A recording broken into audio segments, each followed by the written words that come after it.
cet usage abondant de l'énergie a notamment pour conséquence de modifier le climat à large échelle, mais il y a un effet retard.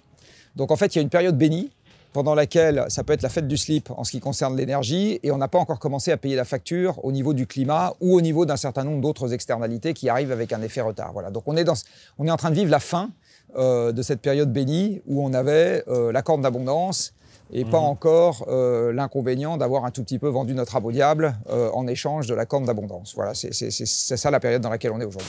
Aujourd'hui, Super Bannière est confronté au plus grand défi de son histoire, s'adapter au réchauffement climatique.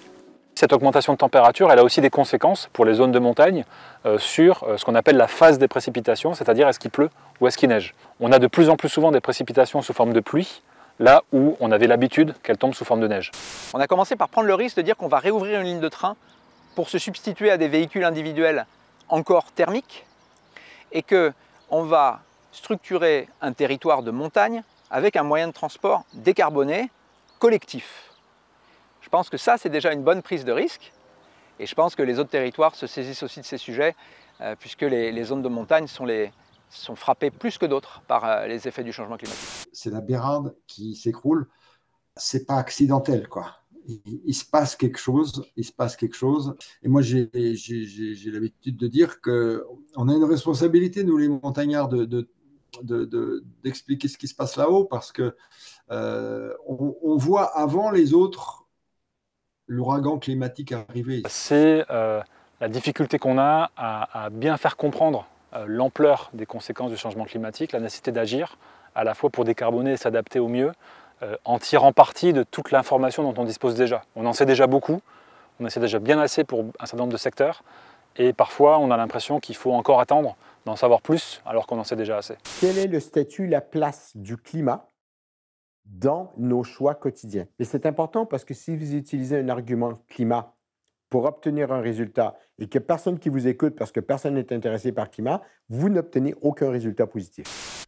Et le caractère résiduel de la biodiversité dans la prise de décision politique aujourd'hui est quelque chose qui me stupéfait et qui m'agace. Il y a une étude qui est intéressante du Shift Project dans la culture qui montre que si un festival de 300 000 personnes, s'il divise sa jauge par 10, c'est-à-dire plutôt un festival de 30 000 personnes, en fait il divise son bilan carbone par 20 à 30. Donc en fait il vaut mieux 10 petits événements de 10 000 plutôt qu'un gros de 300 000. C'est moins impactant et ça peut être une part de la solution. Aujourd'hui, je crois qu'on est tous rentrés dans une nouvelle phase, qu'on a, je pense, une grande partie des acteurs ont conscience des changements qui sont en cours, ne les renie plus. Je crois qu'aujourd'hui, on a vraiment de l'expérience à partager, cultiver le désaccord, la nuance, en tout cas ce qui est qu'on est mountain riders.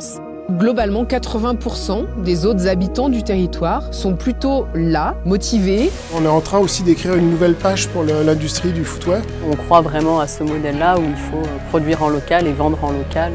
C'est la clé de la réussite. Quand on communique sur les réseaux en disant on fait de la location, on fait de la seconde main, donc on vend des skis de seconde main.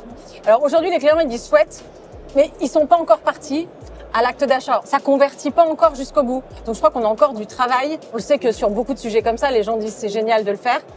Et puis passer à l'acte d'achat, parfois c'est plus difficile. Souvent, la RSE, c'est un sujet qui est envoyé au marketing ou à la communication. Et ça en dit très très long d'ailleurs sur l'intention des entreprises quand c'est comme ça.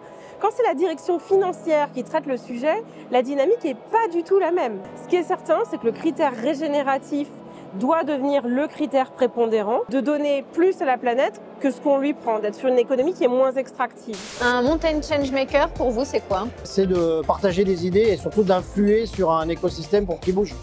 C'est faire bouger le monde de la montagne.